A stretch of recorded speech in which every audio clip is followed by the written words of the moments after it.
Good morning friends, welcome back to my channel Hamsalekha films.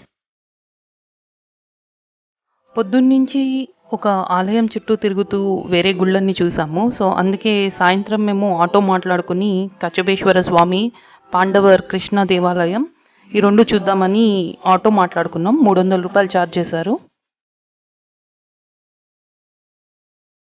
ఈ దేవాలయం కూడా చాలా పాతది.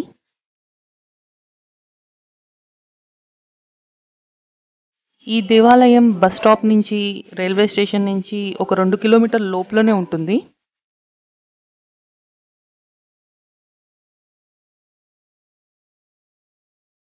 ఇప్పుడు మనం రాజగోపురంలోంచి లోపలికి వెళ్తున్నాం. ఇది పశ్చిమ దిక్కున ఉన్న రాజగోపురం.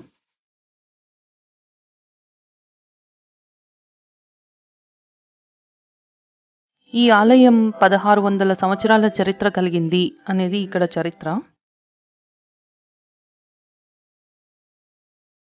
ఈ దేవాలయం ఉదయం 5 గంటల నుండి మధ్యాహ్నం 12 గంటల వరకు, సాయంత్రం 4 గంటల నుండి రాత్రి 8 గంటల వరకు తెరిచుంటుంది. ఈ దేవాలయం శివునికి సంబంధించినది. ఇప్పుడు వర్షం వస్తుంది. పొద్దున్నంత బాగానే ఉంది కానీ మధ్యాహ్నంకి వర్షం మొదలైంది. ఇప్పుడు కనిపిస్తున్న తీర్థం పేరు కూర్మ తీర్థం, ఇష్టసిద్ధి తీర్థం అని పేర్లు ఉన్నాయి దీనికి.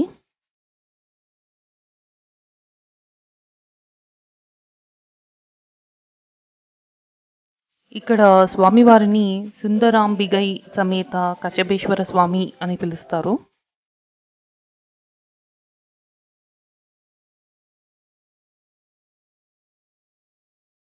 ఏడవ శతాబ్దపు వ్యాకరణంపై తాండియాలంగరం పుస్తకంలో ఈ ఆలయం గురించి వివరణ ఉంది.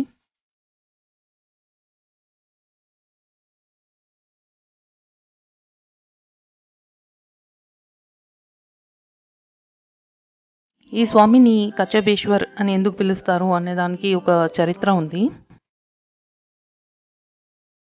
కచబం అంటే తమిళ్లో తాబేలు, కచబేశ్వరం అంటే తాబేలును అలంకరించిన ఈశ్వర అని అర్థం.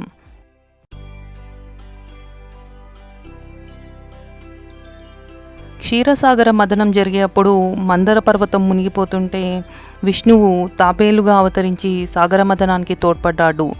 ఆ సమయంలోనే మందర పర్వతం మునిగిపోతే అది ఎత్తడానికి శక్తి గురించి విష్ణువు ఈ ప్రదేశంలో ఒక తీర్థాన్ని సృష్టించి దాంట్లో స్నానమాచరించి శివుణ్ణి ప్రార్థించాడు అనేది ఇక్కడ చరిత్ర.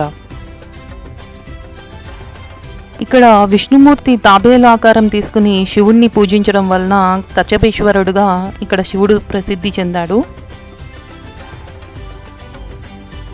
ఇక్కడ స్థల వృక్షం మర్రి చెట్టు. మర్రి చెట్టుని తమిళంలో కాల్ ఆలమారం అని పిలుస్తారు. ఈ దేవాలయాన్ని ఆల కోయిల్ అని కూడా పిలుస్తూ ఉంటారు. మర్రి చెట్టు దేవాలయం అని కూడా పిలుస్తారు. ఈ మర్రి చెట్టు మఖ నక్షత్రానికి ప్రతీక. మఖ నక్షత్రం వారు ఇక్కడ పూజించాలి. వాళ్ళకిది పరిహార క్షేత్రం. ఈ దేవాలయం 275 పాదలపెట్ర శివస్థలాల్లో ఒకటి. ఇక్కడ శివుడు ఆరోగ్య ప్రదాత కూడా. అందుకే ఇక్కడ చాలామంది వాళ్ళ కుటుంబ సౌఖ్యం గురించి దీపాలు వెలిగిస్తూ ఉంటారు. దానికి కూడా ఇంకొక కథ ఉంది ఇక్కడ.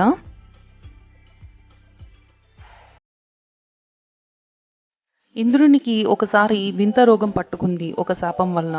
అప్పుడు నారదముని సలహా మీద ఇక్కడ శివుణ్ణి, అమ్మవారిని పూజిస్తే అమూల్యమైన మూలికల గురించి ఎక్కడ ఉన్నాయో అన్నది దారి చూపాడు శివుడు.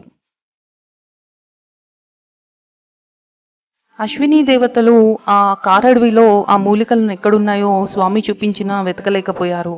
అప్పుడు అమ్మవారు తన కళ్ళ వెలుతురుతో దారి చూపింది.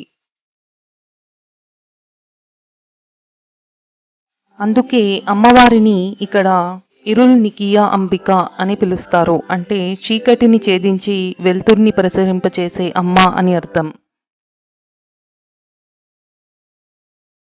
అవి తీసుకుని వెళ్ళి ఇంద్రునికి ఇస్తే తనకు తగ్గింది. అందుకే ఇక్కడ స్వామి ఆరోగ్య ప్రదాత. ఈ దేవాలయాన్ని చోళరాజు కులుత్తుంగ కట్టించారు. ఈ దేవాలయం పేరుతోని ఇంకొక దేవాలయం ఉంది. అది తిరకచ్చూర్‌లోని ఒక పల్లెటూరులో ఉంటుంది. కాంచీ పట్టణానికి కొంచెం దూరంలో. ఇక్కడ చండికేశ్వరుడు బ్రహ్మకి లాగా 4 ముఖాలు కలిగి ఉంటాయి. అందుకే బ్రహ్మచండీశ్వరుడు అంటారిక్కడ.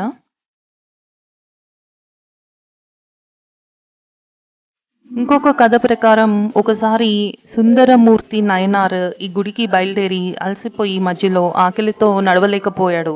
అప్పుడు స్వామి ఒక బ్రాహ్మణ అవతారం ఎత్తి భిక్షాటనం చేసి తన భక్తుడైన సుందరమూర్తి నాయనార్కి భోజనం పెట్టాడట. తమిళ్లో ఇరండా అంటే అడుక్కోవడం. అందుకే ఈయన్ని ఇరండేశ్వరర్ అని కూడా పిలుస్తారు. ఇక్కడ 27 స్తంభాల మండపం ఒకటి ఉంటుంది. చాలా అందంగా ఉంటుంది. ఆ 27 స్తంభాలు 27 నక్షత్రాలకి ప్రతీక అని అంటారు. అందుకే ఇక్కడ తీయగరాజస్వామి ఈ మండపంలో ఉంటారు. ఆయన్ని పూజిస్తూ ఉంటారు. విరుత్తీశ్వరర్ స్వామి కూడా ఉన్నారు. విరుండు అంటే తమిళ్లో దయ. ఉపాలయంలో ఉంటారైనా.